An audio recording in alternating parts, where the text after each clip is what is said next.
বিপদে পড়লে আল্লাহ সুবহানাহু ওয়া তাআলা আপনার কণ্ঠটা শুনতে চান। কখনো আপনাকে কেন আল্লাহ বিপদে ফেলেন জানেন? কারণ দীর্ঘদিন আপনি আল্লাহকে ভুলে গিয়েছিলেন। এই ভুলে যাওয়ার কারণে আল্লাহ সুবহানাহু ওয়া তাআলা আপনার আওয়াজটা আবার শুনতে চান। তুমি আবার আমাকে ডাকো, ইয়া রব, ইয়া রব বলে তুমি আমাকে ডাকো, ইয়া ইলাহি বলে তুমি আমাকে ডাকো, ইয়া রহমান, ইয়া রহিম বলে তুমি ডাকো। আমি তোমার ডাকে সরাইতে চাই। অনেকদিন তোমার ডাকটা আমি শুনতে পাই না, এই জন্য আমি তোমাকে বিপদে ফেলেছি। তুমি ডাকো আমাকে। ইযা দাআনি ফালইস্তাজিবু, যখন উজিবু দাওয়াতাদ দাঈ ইযা দাআনি, তুমি ডাকো, আমি সাথে সাথে তোমাকে সাড়া দেব, তোমাকে আমি সাড়া দেব।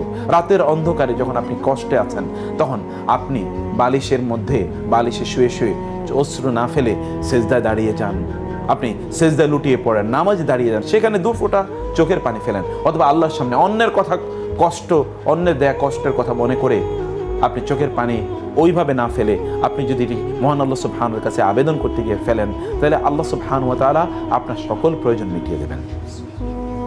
সেই সুযোগ তো আপনার সামনে অবারিত, এটা তো আপনার প্রপার্টি, ওয়েলথ, এটা যত্র আপনার ব্যয় করার কোনো অর্থ নাই। যেন তাকদীরের প্রতি বিশ্বাস স্থাপন, এটা আমাদের 1 নম্বর ইস্যু, মনে রাখা দরকার। যা ঘটার তা ঘটবেই, এটাকে কেউ ঠেকাতে পারবে না, কারো পক্ষে ঠেকানো সম্ভব নয়। যা ঘটার তা ঘটবেই। রাসূলুল্লাহ সাল্লাল্লাহু আলাইহি ওয়াসাল্লাম সে কথা বলেছেন, ওয়ালাম আন্নামা আখতাআকা লাম ইয়াকুন লিয়ুসিবুক, যা ঘটবে তাকে তুমি কখনোই বাধা দিতে পারবে না। অতএব তোমাকে তা মেনে নেওয়া, এটা আমাদের দরকার। 2 নম্বর হচ্ছে আমাদের চিন্তার মোড়টা ঘুরিয়ে দেওয়া দরকার। যেই জিনিসটা আমাকে পেরেশানিতে ফেলছে, সেই দিক থেকে আমার চিন্তার মোড়টা ঘুরিয়ে অন্য কোথাও আমাদের নিয়ে যাওয়া দরকার। যদি আমরা সেটা নিতে পারি, তাইলেই কেবলমাত্র আমাদের দেখবেন যে আমাদের সমস্যার সমাধান হয়ে যাবে। রাসূলুল্লাহ সাল্লাল্লাহু আলাইহি ওয়াসাল্লাম বলেছেন, আপনাদেরকে এই কথা বলি, রাসূল সাল্লাল্লাহু আলাইহি ওয়াসাল্লাম বলেন, মান জাআলা হুমুমা হাম্মান ওয়াহিদান হাম্মা আখিরাতি কাফাহুল্লাহু হাম্মা দুনিয়াহু ওয়া মান তাশাআবাত বিহিল হুমুমু ফি আহওয়ালি দুনিয়া লাম ইউবাদিল্লাহু ফি আইয়ি আওদিয়াতিন হালাকা। কেউ যদি তার টেনশন কেবল একটা জায়গার মধ্যে নিবেদিত রাখে, তা কি আখিরাত, আল্লাহ সুবহানাহু ওয়া তাআলা তার দুনিয়ার সকল টেনশন দূর করে দেবেন।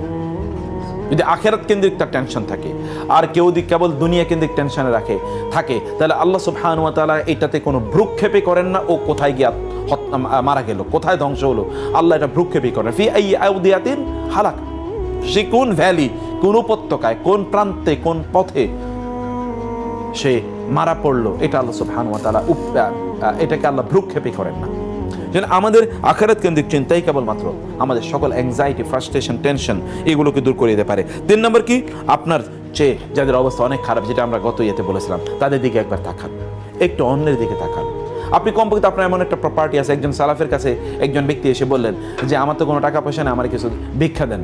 বলে ঠিক আছে, ভালো কথা, তোমার কোনো কিছুই নাই? বলে না, কিছুই নাই। বলে আচ্ছা ঠিক আছে ভাই, তোমার চোখ 2টা আমাকে দিয়ে দাও, আমি তোমার 1 লাখ টাকা দেবো। বলে এটা কোনো কথা বললেন? চোখ বিক্রি করে যায় নাকি? আচ্ছা ঠিক আছে, তোমার হাত 2টা আমার দিয়ে 2 লাখ টাকা দেবো। বলে এটা কোনো কথা বললেন? হাত দেয়, আমি আপনার কেটে হাত দিয়ে দেবো। বলে আচ্ছা ঠিক আছে, তোমার 2টা পা আমার কেটে দিয়ে দাও, আমি তোমার 1 লাখ টাকা দেবো। বলে না না, এটা সম্ভব না। বলে আচ্ছা ঠিক আছে, তোমার কিডনি 2টা আমার দিয়ে দাও, আমি তোমার 2 লাখ টাকা দেবো। এইভাবে তাকে হিসাব করতেছে। বলে আচ্ছা, তোমার এখন এই সম্পদ যা তোমার শরীরে আছে, এগুলোর দামেই তো আমি প্রায় 30-40 লাখ টাকা বললাম। তো তোমার নাই, তুমি কেমনে বলো? তোমার এখানেই তো বহুত প্রপার্টি আল্লাহ তাআলা দিয়ে দিয়েছেন, তুমি জাস্ট এগুলোকে কাজে লাগাও। তোমার তো আছে, তুমি কি নাই, কি বলছো? তুমি নাই কোথায়? নাই কেবলমাত্র তোমার কোথায়? মগজে নাই, যে সত্যিকার অর্থে সেটার এক্সিস্টেন্স আছে। সেজন্য আমাদের যেটি করা দরকার, তাহলে যে আমাদের চেয়ে যারা খারাপ অবস্থায় আছে তাদের দিকে আমাদের তাকানো। এটি রাসূলুল্লাহ সাল্লাল্লাহু আলাইহি ওয়াসাল্লাম 1500 বছর আগে আমাদেরকে বলে দিয়েছেন, যারা তোমার নিচে আছে তাদের দিকে তাকাও, তার দিকে তাকাও। যারা তোমার উপরে, তাদের দিকে তাকালেই তোমার ফ্রাস্ট্রেশন আরও বেড়ে যাবে। আল্লাহর উপর আমাদের ভরসা ইত্যাদি রাখা, এবং আল্লাহর ব্যাপারে সুধারণা রাখা। আমি জানি না আমাদের আল্লাহর ব্যাপারে সুধারণা কতটুকু আছে। যারা কাফের, মুশরিক, মুনাফিক, এদের ব্যাপারে আল্লাহ তাআলা বলেছেন, আয-যান্নিনা বিল্লাহি যান্নাস সাউ আলাইহিম দাইরাতুস সাউ ওয়া গাদিবাল্লাহু আলাইহিম ওয়া লাআনাহুম। আল্লাহ সুবহানাহু ওয়া তাআলা বললেন, একদল লোক যারা আল্লাহর ব্যাপারে খারাপ ধারণা রাখে, আল্লাহ সুবহানাহু ওয়া তাআলা বলেন ওদের ওই খারাপ ধারণার কারণে আল্লাহ তাআলা তাদেরকে কি করবেন? তাদের উপর গজব আরোপ করেন, তাদের উপর লানত আরোপ করেন, আল্লাহ তাদেরকে ধ্বংস করে দেন। আল্লাহর ব্যাপারে আপনার ধারণা কি? কোরআনে আল্লাহ সুবহানাহু ওয়া তাআলা বলেছেন আমরা যেন আল্লাহর ব্যাপারে ভালো ধারণা পোষণ করি। রাসূলুল্লাহ বলেছেন, জন্নু, তোমরা যেন আল্লাহর ব্যাপারে লা ইয়ামুতান্না আহাদুকুম ইল্লা হুয়া ইহসিনুজ যান্না বিল্লাহ, আল্লাহর ব্যাপারে ভালো ধারণা না রেখে কেউ যেন না মারা যায়। রাসূলুল্লাহ বলেন, আল্লাহ তাআলা বলেন হাদিসে কুদসিতে আসছে, আনা ইনদা যান্নি আবদি ওয়া আনা মাআহু ইযা যাকারানি, আমার বান্দা আমাকে যেমন মনে করে আমি তেমন। আপনি যদি মনে করেন, এই অনুভূতি যদি আপনার অন্তরে আপনি তৈরি করতে পারেন, আমার রব আমাকে কখনোই ধ্বংস করবেন না, তিনি কখনোই আমাকে বিপদে ফেলবেন না, আমার জন্য অকল্যাণ তিনি করবেন না, এই বিশ্বাস যদি সত্যিকার আল্লাহর কসম অন্তরে লালন করতে পারেন, আল্লাহ সুবহানাহু ওয়া তাআলা আপনার হয়ে যাবেন ইনশাআল্লাহ। রাসূলুল্লাহ সাল্লাল্লাহু আলাইহি ওয়াসাল্লাম সে কথাই বলেছেন, আল্লাহ তাআলা বলেন, যখন আমার বান্দা আমার হয়ে যায় তখন আমি তার হয়ে যাই। তো আল্লাহর জন্য আপনি হয়ে যান, তাহলে আল্লাহ সুবহানাহু ওয়া তাআলা আপনার টেনশন, অ্যাংজাইটি তো আল্লাহ তাআলা দূর করে দেবেন, তিনিই তো দূর করে দেয় মালিক আল্লাহ সুবহানাহু ওয়া তাআলা। আলহামদুলিল্লাহিল্লাযী আযহাবা আন্নিল হাযান, কোরআনে আছে যে সেই আল্লাহর জন্য প্রশংসা যিনি আমার টেনশন দূর করে দিয়েছেন। ইন্নামা আশকু বাসি ওয়া হুজনি ইলাল্লাহ ওয়া আ'লামু মিনাল্লাহি মা লা তা'লামুন। আচ্ছা, ইউসুফ আলাইহিস সালাতু ওয়াস সালামকে তার বাবা ইয়াকুব তাকে যে হারালেন, বাবা হারিয়েছেন এবং ভাইয়েরা এনে কি করলো, জামা কাপড় দিল, যে জামাটি কামিজ যেখানে রক্ত মাখা এরকম কামিজ, এবং তারপরে 1-2 বছর না যে তাকে ফিরে পায়নি, 1-2 বছর না, কিন্তু তিনি কি একবারও আল্লাহর প্রতি তার আস্থা একবারও কমেছে? তিনি বলেননি সূরা ইউসুফটা। এই জন্য যাদের ফ্রাস্ট্রেশন আছে তারা সূরা ইউসুফ পড়া দরকার। এটা হাদিসে এসেছে যে তারা সালাফরা তারা বলতেন সূরা ইউসুফ পড়লে অ্যাংজাইটি দূর হবে, কিন্তু বুঝে বুঝে পড়তে হবে, এমনি পড়লে হবে না। সূরা কি হচ্ছে, তিনি বলেছেন ইন্নামা আশকু বাসি ওয়া হুজনি ইলাল্লাহ, আমার সকল ব্যথার কথা আমি কাকে বলছি? আল্লাহকে বলছি, তোমাদেরকে কিচ্ছু বলছি না, কোনো অভিযোগ নাই। ফাসবরুন জামিল, সবরে জামিল মানে কি জানেন? কোরআন আল্লাহ সুবহানাহু বলেছেন সফহুন জামিল, সবরুন জামিল। কোরআন আল্লাহ সুবহানাহু ওয়া তাআলা এরকম জামিল অনেকগুলো জিনিস তিনি বলেছেন। তোমাদের কি সবরুল জামিল মানে কি জানেন? সবরুল জামিল মানে হচ্ছে আপনি এমন ধৈর্য ধারণ করলেন যে এই ধৈর্যের যেই বিষয় ধৈর্য ধারণ করলেন এই বিষয়ে কারোর সাথে আলোচনাই আপনি করেন না, এটাকে বলে সবরে জামিল। এবং আপনি দেখবেন গোটা সূরায় একটা জায়গাও আপনি দেখবেন না যে ইউসুফ আলাইহিস সালামের ব্যাপারে ভাইদেরকে ইউসুফের বাবা বারবার ডেকে বলে যে আমার ছেলেরা কি করছে বলো, এই তোমরা কি করছো, তোমরা হত্যা করছো, কোথাও দেখবেন না, কোথাও কোনো আলোচনা নাই, কেবল অপটিমিজম। 1-2টা জায়গায় যে আলোচনা আছে কেবল অপটিমিজম। তোমরা যখন ওইখানে ঢুকবে তখন তোমরা এক দরজা দিয়ে ঢুকো না, তোমরা কি উদখুলু মিন আবওয়াবিম মুতাফাররিকা। ইউসুফ আলাইহিস সালাম এর যখন তার ভাইরা যখন ইয়েতে যাচ্ছিল মিশরে, এখান থেকে খাবার নিয়ে আসার জন্য, বাবা বলে দিয়েছেন এক দরজা দিয়ে ঢুকো না, বিভিন্ন নাসিহা। আমি আশা করছি তারা দুজন আমার কাছে ফিরে আসবে একেবারে শেষে। এর মধ্যখানে কেবল বিভিন্ন ঘটনা, ওই জায়গায় কোনো আলোচনাই নাই। এই যে বিষয়টি যেটা আমরা বলছিলাম, এখানে তিনি কিন্তু কোথায় তার অভিযোগের কথা কার কাছে বলেন? মহান আল্লাহ সুবহানাহু ওয়া তাআলার কাছে। এবং কি ঘটেছে দেখেন তো, মিরাকলটা কি, মিরাকলটা দেখেন তো। শুধু কি ছেলেকে ফিরে পেয়েছেন? ছেলেকে সম্রাট আকারে ফিরে পেয়েছেন, সম্রাট আকারে। এবং এই ঘটনা আপনাদের আমাদের জীবনে ঘটতে পারে যদি আমরা চলি। আপনি যদি গোটা ঘটনা দেখেন তাহলে there is a gap of at least 36 to 40 years, 36 থেকে 40 বছরের একটা গ্যাপ আছে এখানে। যখন তিনি তাকে ফিরে পেয়েছেন, 40 বছর পরও সন্তানকে ফিরে পাওয়া যায় যদি ব্যক্তিরা আল্লাহর উপর তাওয়াক্কুল রাখে। দ্বিতীয় ঘটনা হচ্ছে ইব্রাহিম আলাইহিস সালাতু ওয়াস সালাম আল্লাহর কাছে দোয়া করলেন আল্লাহ যেন তাকে সন্তান দেন। আচ্ছা, এমন কি তার স্ত্রী যখন ইসহাকের মা সারাকে যখন এসে ইসহাক আলাইহিস সালাম কে যখন তার মাকে যখন বলা হলো, ফেরেশতারা এসে বললেন যে আপনাকে আমরা এক সন্তানের সুসংবাদ দিচ্ছি যে আপনি সন্তান পাবেন। ক্বালাত ইয়া বুশরা, তখন তারা বলল না, তিনি বললেন যে আলিদু ওয়া আনা আজুজ ওয়া হাদা বালি শাইখা, আলিদু ওয়া আনা আজুজ, আমি সন্তান জন্ম দেব আর আমি বৃদ্ধা এবং বন্ধা, ওয়া হাদা বালি শাইখা, আর আমার স্বামী তো বৃদ্ধা, আমার স্বামী বৃদ্ধ, এই বৃদ্ধ স্বামী, আমি বৃদ্ধা, আবার আমি বন্ধা, আমি সন্তান জন্ম দেব। তিনি অবাক হয়ে বলছেন, তারপরে কি তার সন্তান হয় নাই? হয়েছে কিনা? হয়েছে তো। জাকারিয়া আলাইহিস সালাতু ওয়াস সালাম মারিয়ামের ওইখানে মেহরাবে গিয়ে দেখলেন তিনি খাবার খাচ্ছেন। কোত্থেকে এগুলো আসলো তোমার? তিনি বলেন, মারিয়াম বলেন ইন্নাল্লাহু ইয়ারযুকু মান ইয়াশাউ বিগাইরি হিসাব, হাযা মিন ইনদি রাব্বি, আল্লাহর পক্ষ থেকে খাবার এসে ফল। তিনি তখন সেখানেই থেকে এসে তিনি তার মেহরাবে দাঁড়িয়ে গেলেন। মেহরাবে দাঁড়িয়ে তিনি বললেন কি, রব্বি লা তাযারনি ফারদান ওয়া আনতা খায়রুল ওয়ারিসিন, হে আল্লাহ, আমারও তুমি মারিয়ামের কি সুন্দর একটা সন্তান, ওর জন্য তুমি আসমান থেকে খাবার নাজিল করে দিয়েছো, আমার যদি এরকম একটা সন্তান হতো। সূরা মারিয়ামে আছে একেবারে শুরুতে তিনি বলেছেন, ইন্নী, হে আল্লাহ, ওয়া ইন্নী খিফতুল মাওয়ালি মিন ওয়ারাই ওয়া কানাত ইমরাআতি আকিরা ফাহাবলি মিন লাদুনকা ওয়ালিয়া। আল্লাহ, আমি মাওয়ালিদেরকে ভয় পাই, যখন আমি মারা যাব এই মাওয়ালিরা আবার ধর্ম পরিত্যাগ করে কিনা। আমি এই ভয়ে আছি, ও আমরাতে আকেরা, কিন্তু আল্লাহ আমি তোমাকে কিভাবে বলি, আমার স্ত্রী তো বন্ধা, বৃদ্ধা, বন্ধা, তারপরও তুমি আমাকে সন্তান দাও, কারণ আমি তোমার কাছে চেয়ে কখনোই নিরাশ হইনি, আমি তোমার কাছে চেয়ে কখনোই নিরাশ হইনি। ওয়ালাম আকুম বিদুআইকা রব্বি শাকিয়া, আল্লাহ তোমার কাছে চেয়ে তো কখনো নিরাশ হইনি, এই জন্য আমি বৃদ্ধ, আমার স্ত্রী বৃদ্ধা, বন্ধা, এরপর আমি তোমার কাছে চাই। আপনি কোন একজন বৃদ্ধ টুলটুলে হাঁটতে পারতেছে না, এরকম একজন বলে আল্লাহ তুমি আমার একটা সন্তান দিও। কোন এক যুবক এসে হুজুরের প্রতিদিনই বলে আমার জন্য একটু দোয়া করে, আমার জন্য একটা ছেলে হয়। তো প্রতিদিনই দোয়া করে, 1-1.5 বছর পরে বলে যে আপনি এত দোয়া করেন, কোনো ছেলে হয় নাই তো, কোনো সন্তান হয় নাই তো। তো হুজুরের চিন্তা হলো যে আসলে ওরে যে প্রতিদিনই দোয়া করি, বিয়ে করছে কিনা জিজ্ঞেস করি, তুমি কি বিয়ে করছো? বলে না এখনো তো বিয়ে করিনি। তো বিয়ে না করলে সন্তান হবে কোত্থেকে? তো আগেও তাকে প্রসেসে ঢুকতে হবে, এই প্রসেসও তো তারা নাই, তারা অলরেডি বৃদ্ধা, বৃদ্ধ, বন্ধা, তারপরেও তাদের প্রত্যাশা।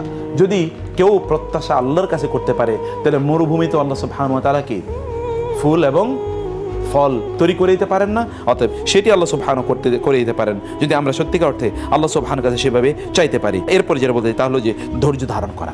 ধৈর্যের সবুরে মেওয়া ফলে আমরা বলি, মেওয়া শব্দটা আসলে মাওয়া, ফা ইন্নাল জান্নাতা হিয়াল মাওয়া, মাওয়াটাকে আমরা বলি মেওয়া। মাওয়া, মাওয়া মানে হচ্ছে তার জন্য অসাধারণ সুন্দর বাসস্থান আল্লাহ সুবহানাহু ওয়া তাআলা ব্যবস্থা করে রেখেছেন। কোরআনে আল্লাহ সুবহানাহু বললেন ইন্নামা ইউওয়াফাস সাবিরুনা আজরাহুম বিগাইরি হিসাব, যারা ধৈর্য ধারণ করে তাদের জন্য আল্লাহ সুবহানাহু ওয়া তাআলা হিসাব ছাড়া আল্লাহ সুবহানাহু ওয়া তাআলা তাদের জন্য ব্যবস্থা করে রেখেছেন। কি? তার জন্য প্রতিদান আল্লাহ সুবহানাহু ওয়া তাআলা ব্যবস্থা করে রেখেছেন। রাসূল বললেন ওয়ালাম আন্নান নাসরা মা'আস সাবর, আপনার বিজয় আসবে ধৈর্যের মাধ্যমে। ধৈর্য ধরুন, ধৈর্য ধরুন, ধৈর্য ধরুন, এর উপর আর কোনো কথা নাই। ধৈর্য ধরুন। ফাসবির সাবরান জামিলা ইন্নাহুম ইয়ারাউনাহু বাঈদা ওয়া নারাহু কারীবা। সবর, আল্লাহ তার রাসূলকে বলছেন ফাসবির সাবরান জামিলা, আপনি সবরে জামিল, এই যে আগে যেটা বললাম, সবরে জামিল হচ্ছে আল্লাহ ছাড়া কারো কাছে কোনো কথা বলা যাবে না। এখন আমাদের সবচেয়ে বড় প্রবলেম হলো কি, আমরা আল্লাহকে বলার আগে ফেসবুকে বলি না, বিপদে পড়ছি সবার আগে কাউকে বলি ফেসবুকে একটা পোস্ট দিয়ে দিলাম, আর কতক্ষণ পরে পরে গিয়ে দেখলাম কয়টা লাইক পড়ছে, কয়টা কমেন্ট পড়ছে, এটা গিয়ে দেখি। আল্লাহ সুবহানাহু ওয়া তাআলাকে যেই পরিমাণ ফেসবুকে লাইক এবং কমেন্টের প্রতি আমাদের আগ্রহ থাকে, এতটুকুর 100% যদি আল্লাহর প্রতি আগ্রহ থাকতো, তাহলে আমরা এর মধ্যে আল্লাহর ওলি হয়ে যেতে পারতাম। কিন্তু তা তো নাই, সেই জায়গায় আমাদের আগ্রহ নাই। ওই আগ্রহটাকে আমাদের তৈরি করা দরকার। এই বিপদে পড়ার পর এগুলোকে না বলে আল্লাহকে বলা দরকার, এবং বলেই দেখি না যে আল্লাহ সমাধান করেন কিনা। তিনি তো বলেছেন সমাধান করবেন। ধৈর্য, সবরে জামিল, ইন্নাহুম ইয়ারাউনাহু বাঈদা, ওরা মনে করছে অনেক দূরে আপনার বিজয়, ওয়া নারাহু কারীবা, আমরা জানি অনেক কাছে আপনার বিজয়, অনেক অনেক কাছে। মাতা নাসরুল্লাহ, আলা ইন্না নাসরাল্লাহি কারীব, আল্লাহ সাহায্য কবে আসবে? আল্লাহ বলছেন আমার সাহায্য তো খুবই কাছে, খুবই কাছে। ধৈর্য ধরেই দেখেন না, ধৈর্য ধরেই দেখেন আল্লাহ সুবহানাহু ওয়া তাআলা কিভাবে করেন। ষষ্ঠ বিষয় হচ্ছে সালাতুল হাজা। সালাতুল হাজা, হাজতের নামাজ আদায় করা। হাজতের নামাজ আপনার কখনো পড়েছেন কিনা আমি জানি না, কিন্তু সালাতুল হাজা পড়া দরকার। বিপদে পড়েছেন, any type of just stand in prayer and perform 2 rakat prayer and make prayer to Allah subhanahu, make dua to Allah subhanahu wa ta'ala inside your prayer, and you will see that before even finishing your prayer or just after finishing your prayer, you will see that your dua has been accepted to Allah. আপনি দোয়া করেই দেখেন। আমি জীবনে এরকম বহু দেখেছি। এক সিস্টার একবার ফোন করে বললো তার স্বামীর পুলিশে ধরে নিয়ে গেছে। আমি বললাম সালাতুল হাজাত পড়েন, নামাজ পড়েন। তো তার আগে বলেছে আমি বহু চেষ্টা করেছি, ওরা বহু টাকা পয়সা চায়, তাকে ফেরত নিয়ে আসে। নামাজে দাঁড়িয়ে যান বলেন। কিছুক্ষণ পর আমাকে ফোন করে বলে স্যার নামাজ পড়েছি, নামাজ পড়ার পরেই একটা ফোন আসলো, আমার স্বামী বললো ওরা আমারে ছাড়িয়ে দিছে, এখন আর কোনো টাকা পয়সা লাগে না। Really this happens. এবং আপনি কেবল you will have to make it, the options are there, আপনাকে কেবল সেটা করতে হবে।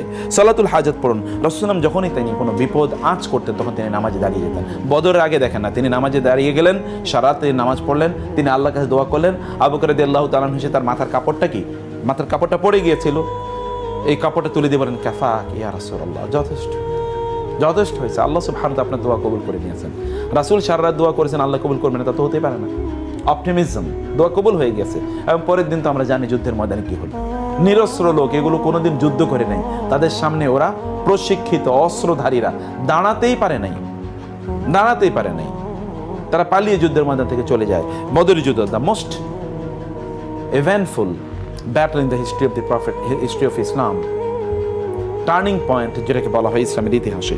সালাতুল হাজাত পড়া এবং অধিক হারে ইস্তেগফার করা। কত ইস্তেগফার করেন, কত ইস্তেগফার করি আমরা? ইস্তেগফার ব্যাপক করা দরকার। আমি সর্বত্রই কথা বলি, আমার বাসার বাইরে, যে আপনাদের আমাদের সময়টা যেন অপ্রয়োজনীয়। কিয়ামতের দিন যদি আল্লাহ সুবহানাহু ওয়া তাআলা বলেন যে ঠিক আছে তুমি কতটুকু ভালো কথা বলছো, কতটুকু মন্দ কথা বলছো, আর কিছু হিসাব আমি করবো না, তাহলে কি অবস্থা খারাপ? কতটুকু প্রয়োজনীয় আমার সাথে রিলেটিং কতটুকু কথা বলেছো, আমার বাইরে কতটুকু কথা বলেছো, এইটার কেবল হিসাব যদি করা হয় কিয়ামতের দিন, তাইলেও তো উপায় নাই, এই জন্য তাসবিহ তাহলিল করে, আল্লাহর কসম আমার জীবনে তাসবিহ তাহলিল করে ইস্তেগফার করে আমি কোনোদিন ঠকি নাই। এত জিতেছি যে জেতার কথা বলে শেষ করতে পারবো না। ইস্তেগফার করেই দেখেন।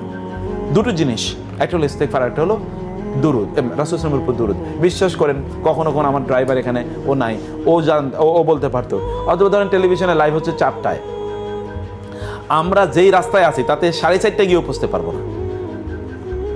ওরা টেনশন করছে, আমি দুরুদ পড়া শুরু করলাম, কিভাবে যে 4টার আগে গিয়ে পৌঁছেছি এটা আমরা জানি না, কেউ বলতে পারবে না, কারো ক্যালকুলেশন মিলে না, কিন্তু আমরা সময় মতো গিয়ে পৌঁছে গেছি। সুবহানাল্লাহ, it happens and many times. দুরুদ পড়া, ইস্তেগফার করা, এটা এত বারাকা, এই বারাকার কোনো শেষ নাই। এটি ব্যাপক পরিমাণ আমাদেরকে, এই যে সেজন্য আমি বলছি অষ্টম যেটি, তাহলে যে দুরুদ পড়া বেশি। সপ্তম হলো ইস্তেগফার করা, অষ্টম হলো দুরুদ পড়া। এবং যে বিষয়ে আপনার দুশ্চিন্তা রয়েছে, যে এই কোনো আমলধারী নির্ভরযোগ্য কোনো ভালো আলেমের পরামর্শ নেবে, এটা আগেও বলি পরেও বলি, আলেমদের সাথে গেট কানেক্টেড উইথ ওলামায়ে কেরাম, যারা হক্কানি ওলামায়ে কেরাম, যাদের আকীদা মানহাজ সব ঠিক আছে, এদের সাথে কানেক্টেড থাকা। আদারওয়াইজ দেখবেন আপনি you will get just rusted. এমন পরিস্থিতি তৈরি হবে যেটা আপনি হয়তো ভাবতেও পারবেন না, এত ভয়ঙ্কর অবস্থা তৈরি হবে। কারণ আপনার মধ্যে হয়তো বা এমনভাবে কোনো তৈরি করে দিল, আপনার মধ্যে এমন কোনো চিন্তা চেতনা তৈরি করে দিল, যে চিন্তা চেতনার কারণে আপনি অথবা অন্য ভিন্ন পথে চলে যাচ্ছেন। যারা দিনদার আলেমদের শুধু এলেমের দিকে তাকালে চলবে না, তাদের আমলের দিকেও তাকাতে হবে। এলেম তো দুনিয়ার বহু লোকেরই আছে, শয়তানেরও জ্ঞান কম নাই, তাই না? শুধু কি জ্ঞান দিয়ে আপনি সব পরিমাপ করবেন তা তো না।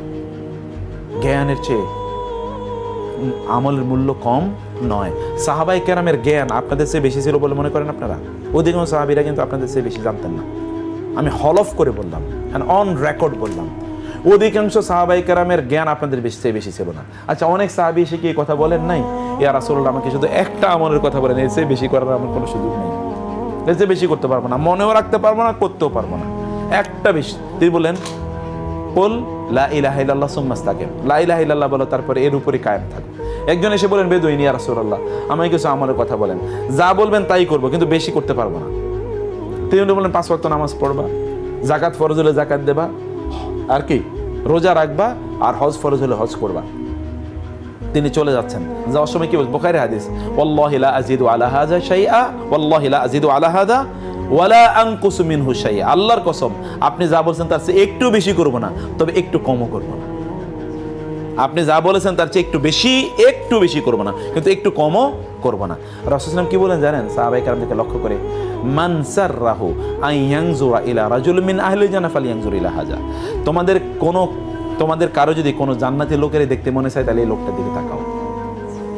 আচ্ছা, জান্নাতি কি করছেন তিনি বলছেন বেশি করবো না, অল্প কেবলমাত্র কিছু, কিন্তু কমও করবেন না।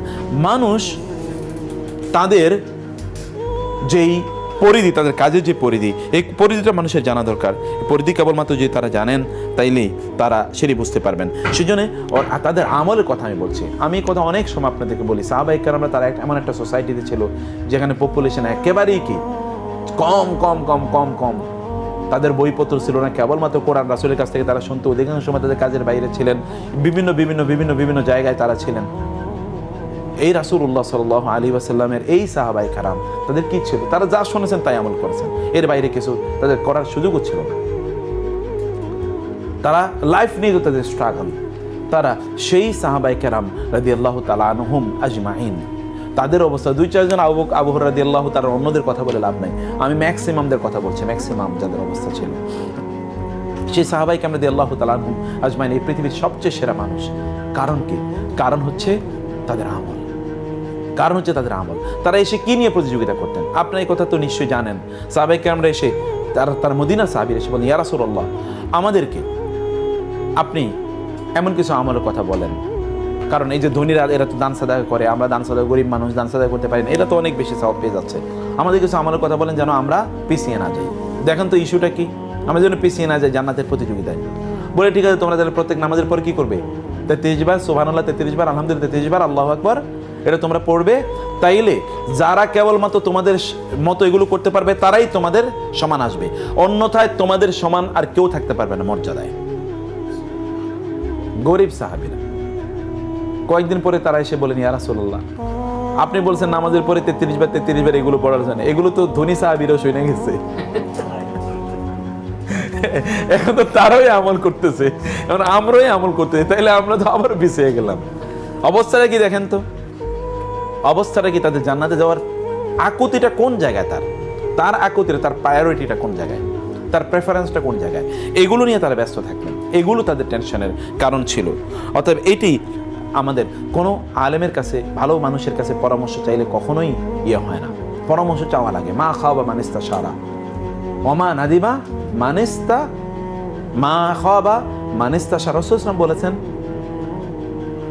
মা খাওয়া মানিস্তা সারা, যে কখনো মশওয়ারা নেয় সে কখনোই কি ক্ষতিগ্রস্ত হয় না। ওয়ামা নাদিমা মানিস্তা খরা, আর যে ইস্তেখারার নামাজ পড়ে সে কখনোই লজ্জিত হয় না, কারণ তার কাজটা তো পারফেক্ট। কারণ আল্লাহ সুবহানাহু ওয়া তাআলার পক্ষ থেকে পারমিশন অথবা অনুমোদন নিয়ে, অথবা আল্লাহর পক্ষ থেকে কোনো একটা নির্দেশনা নিয়ে সে কাজটি করেছে, অতএব সে কখনো এর কারণে হবে না।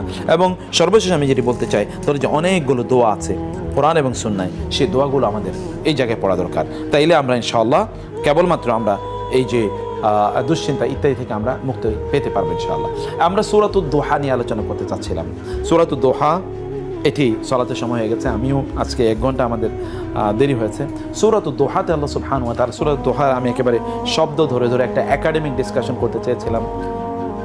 আমরা এটা আমার মনে হয় এক্স্যাক্টলি আমরা নেক্সট উইকে, নেক্সট স্যাটারডেতে ইনশাআল্লাহ, একইভাবে প্রতি স্যাটারডেতে আমাদের প্রোগ্রামগুলো চলবে ইনশাআল্লাহ। আপনারা অন্যদেরকে একটু দাওয়াত দিয়েন, কাইন্ডলি অন্যদেরকে একটু দাওয়াত দেবেন, তাদেরকে একটু হালাকা তৈরি হোক, একটু স্পিরিচুয়াল ডিসকাশন হোক, আমাদের কিছু এই সেশনগুলো থাকুক। সবই তো আমরা অন্যান্য বিভিন্ন ধরনের সেশনে, যেই জায়গায় আমাদের অন্তত দিনই ইয়েটা তৈরি হবে, এরকম একটা ইউনিভার্সিটির একটা এনভায়রনমেন্ট, একটা আবহাওয়ায় এসে আপনার কিছু দিনই আলোচনা আপনি ডাকতেই পারেন কাউকে, আপনি হয়তো অন্য কোনো জায়গায় ডাকতে পারেন, কিন্তু এরকম একটা একাডেমিক এনভায়রনমেন্টে ডাকা যায়। আমার মনে হয় এই ডাকার অন্যদেরকে একটু দাওয়াত দেন। আমি গতকাল খুতবায় যে কথাটি বলেছি আপনাদেরকে এটা বলে শেষ করি, তাহলে যে আপনি কিয়ামতের দিন গিয়ে দেখবেন যে আপনার আমলের কারণে আপনি জান্নাতে যেতে পারছেন, কিন্তু আরেকজনের আমলের কারণে আপনি জান্নাতে চলে যাচ্ছেন। এক্সপ্লেইন করি। আপনি গিয়ে দেখলেন যে আপনার কোনো আমল একটা কবুল হয়নি, কিন্তু আপনি যে লোকের দাওয়াত দিয়েছিলেন ওই লোকগুলো যে আমল করেছে, ওই আমলের কারণে কি আপনার আমল নামায় যে আমল ঢুকছে এইগুলোর কারণে আপনি পার পেয়ে গেছেন। এটা হতে পারে না? It will happen for many people. আবার কোনো লোক এমন হবে যে সেই লোক তার নিজের আমলের কারণে জাহান্নামে যাচ্ছে না, আরেকজনের আমলের কারণে জাহান্নামে যাচ্ছে। কারণ কি? এই যে সিনেমা তৈরি করেছে, এরপরে বলে বিসমিল্লাহ বলে সিনেমা দেখবেন, বোঝা যাবে না। বুঝতে পারছেন না? ফেসবুকে শেয়ার করে গিয়েছেন। এরকম কি আমি এমন অনেকের কথা জানি, মারা গিয়েছে কিন্তু তার ফেসবুকের অ্যাকাউন্টটা তোর ব্লক নাই, ওটা তো আছে। ওটা কি সার্কুলেটেড হচ্ছে না? ওটা তো এখনো দুর্গন্ধ ছড়িয়ে যাচ্ছে, কারণ ওইখানে অনেক অশ্লীল জিনিস ছিল। এখনো ওগুলো তার ফ্রেন্ডদের মাঝে কি, এখনো ওগুলো ওই ফ্রেন্ড অ্যান্ড ফলোয়ারদের কাছে এখনো আছে। ওইটাকে করবে, ডিলিট করবে, কেউ করতে পারছে না। অথবা তার ইউটিউবে অনেক কিছু আছে, সোশ্যাল মিডিয়াতে আছে, অথবা বিভিন্ন জায়গায় সে মানুষের মাঝে খারাপের বিস্তার করে গিয়েছিল, এগুলো এখনো আছে। Where is the redemption? তার মুক্তির উপায় কোথায়? মুক্তি পাবে কোথায়? মুক্তির তো জায়গা নাই। আল্লাহ সুবহানাহু ওয়া তাআলা আমাদেরকে উপলব্ধি করা এবং বোঝার তৌফিক দান করুন। জাযাকুমুল্লাহ খায়র। তাহলে ইনশাআল্লাহ আমরা তাহলে আগামী এটা আমরা একেবারে এটাকে একাডেমিক্যালি সূরার প্রত্যেকটা শব্দের অর্থ বোঝা, বিভিন্ন ডাইমেনশনে বোঝা এবং ডিপ্রেশনের উপরে যেহেতু আমাদের আলোচনাটা, ফ্রাস্ট্রেশন, অ্যাংজাইটি, ডিপ্রেশন, এই সূরা থেকে আমরা কীভাবে নিতে পারি ইনশাআল্লাহ সেটা আমরা আলোচনা করবো। আমি অনেক কৃতজ্ঞ, মাশাআল্লাহ। Again the known faces are there ইনশাআল্লাহ, এবং হোপফুলি ইনশাআল্লাহ you will invite new faces. তারা আসুক এবং তারা শুনুক। আমাদের কিছু প্রশ্ন উত্তর সেশন আমরা নেক্সট ইয়ে থেকে রাখবো ইনশাআল্লাহ, এবং it will continue from 3 to 5 ইনশাআল্লাহ, 3টে থেকে 5টা পর্যন্ত থাকবে। এভাবে চলবে আনটিল অর আনলেস ইনশাআল্লাহ আমরা যদি কোনো এক সময় বিপদে পড়ি চালাইতে পারলাম না, that is a different issue, কিন্তু এটা আমাদের হালাকা সেশন হিসেবে আমরা এটা যাবে ইনশাআল্লাহ সবসময়। এবং এটা হালাকা মানে একাডেমিক, শুধু ওয়াজ নসিহত না, অবশ্যই academic and with of course reference from the Quran and Sunnah. যাই হোক, আল্লাহ সুবহানাহু ওয়া তাআলা তৌফিক দান করুন। হাযা ওয়া সাল্লাল্লাহু সুবহানাহু ওয়া তাআলা নবিয়ানা মুহাম্মদ ওয়া আলিহি ওয়া সাহবিহি আজমাইন। সুবহানাকাল্লাহুম্মা ওয়া বিহামদিকা আশহাদু আল্লা ইলাহা ইল্লা আনতা আস্তাগফিরুকা ওয়া আতুবু ইলাইক। ওয়া আসসালামু আলাইকুম ওয়া রাহমাতুল্লাহি ওয়া বারাকাতুহু।